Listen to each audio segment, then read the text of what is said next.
Yes. Kwa mara nyingine tena tumerudi katika channel yetu ya Mengi TV. So cha kwanza kabisa na kuomba unge subscribe na kulike na kushare.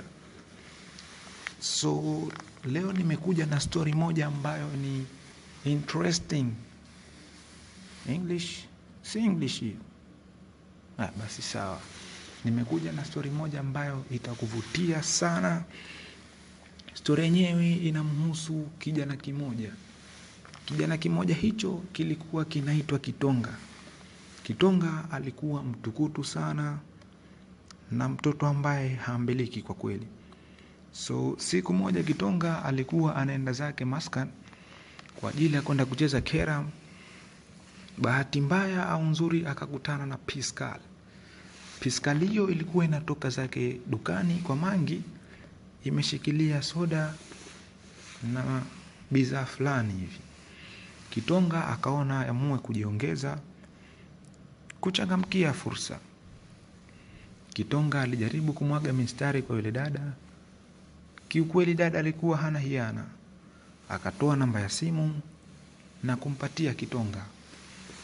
Kitonga akasema hakuna mkate mgumu mbele ya supu. Na kwa kweli jamaa alikuwa ni supu.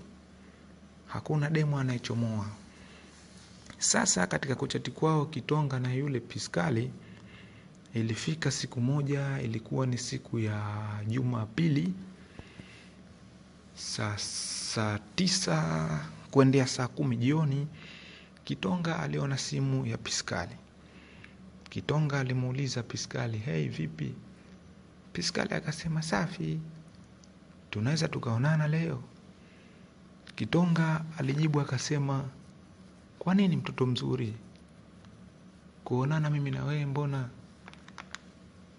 ni kitu kinachowezekana." Kitonga akajiengeza moja kwa moja getoni kwa Piskali. Piskali hakuwahi kumwambia Kitonga kama alikuwa ana boyfriend au mume. Kitonga akilini mwake alijua kwamba Piskali alikuwa aloni, yani hakuwa na bwana. Kitonga kama kawaida, mzee wa hakuna mkate mgumu mbele ya supu, aliingia ndani. Kuingia ndani, wakati anaendelea kufanya vitu vyake, ghafla Kitonga akasikia mlango unagongwa.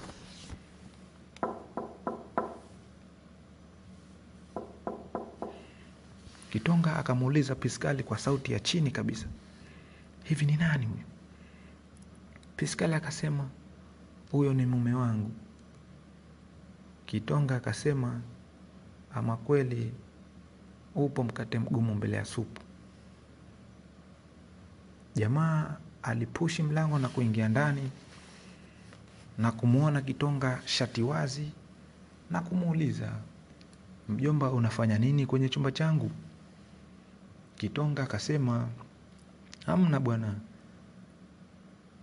Wewe unaonaje kwani?" Jamaa akasema, "Ninachokiona ndicho ulichokifanya." Jamaa akaamua kufunga mlango na kutoka zake nje na kwenda kuchukua vijana 6 walioshiba na kurudi tena ndani ya dakika 3. Jamaa akamuuliza Kitonga, "Nina masharti mawili tu. Ninataka nikupe. La kwanza, nikufie ama nikuue. Unachagua nini?" Bwana, siku ilipita ila tukamuona Kitonga gengeni. Naomba jibu, Kitonga alifia ama aliuliwa? Naomba comment. Hivi kwa akili yako Kitonga alifanya nini? Usisahau kusubscribe, kulike na kushare. Huu ni mwanzo tu. Na story nyingi sana. Kuna story moja inafuata inaitwa "Kwa nini wewe?" Na story yangu nyingine ya pili inaitwa "Kwa nini nilijiunga